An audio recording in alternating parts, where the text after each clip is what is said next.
भारत माता की, भारत माता की,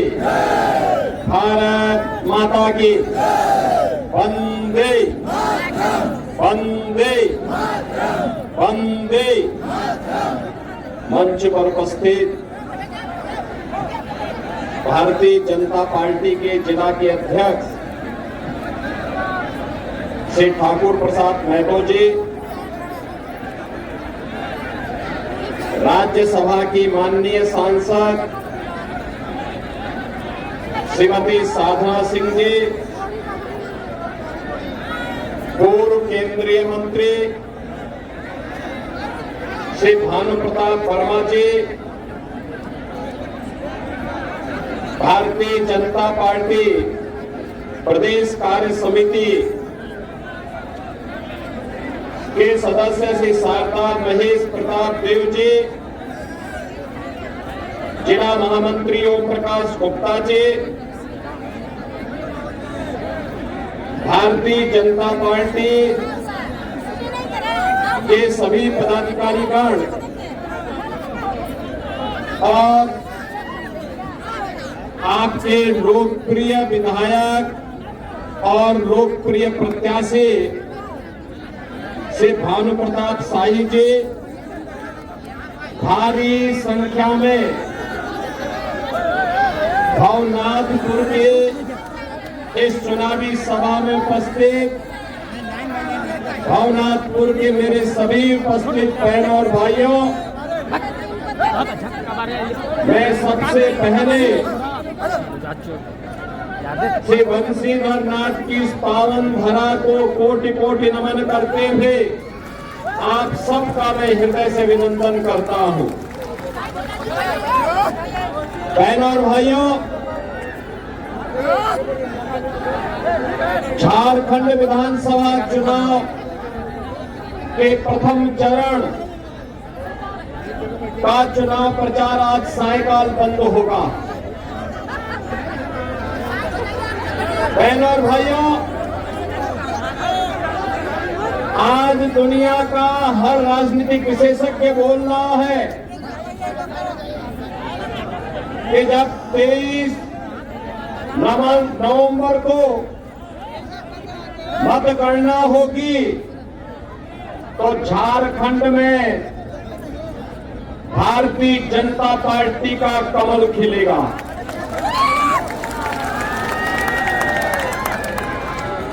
आपने भी हाल ही में हरियाणा विधानसभा चुनाव के परिणाम को देखा है। हरियाणा में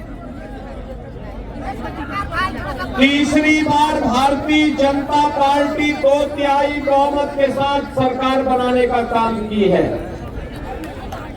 भारतीय जनता पार्टी का मतलब विकास, भारतीय जनता पार्टी का मतलब सुरक्षा,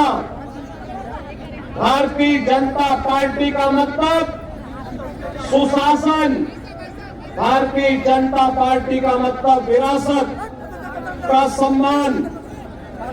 विरासत और विकास के इस बेहतरीन समन्वय को लेकर सुरक्षा, समृद्धि और सुशासन के इस बेहतरीन समन्वय को लेकर के अगर कोई राजनीतिक दल कार्य कर सकता है तो प्रधानमंत्री मोदी जी के मार्गदर्शन और नेतृत्व में केवल और केवल भारतीय जनता पार्टी कर सकती है। बहनों और भाइयों, झारखंड के अंदर आपने पिछले 5 साल के अंदर व्याप्त अराजकता और भ्रष्टाचार को देखा होगा। बैठ के बैठ जाइए, उससे बैठ के अरे बैठिए ना, सब होगा। आपने देखा होगा कि काम मोदी जी के नेतृत्व में पूरे देश के अंदर विकास और लोक कल्याणकारी कार्यक्रम चल रहे हैं, तो दूसरी ओर झारखंड के अंदर यहाँ के मंत्री और उनके स्वयं के खानदान के लोग लूट मचा करके अराजकता का माहौल पैदा करके यहाँ के प्राकृतिक संसाधनों पे पूरी तरह लूट मचा रखी है, अराजकता व्याप्त है,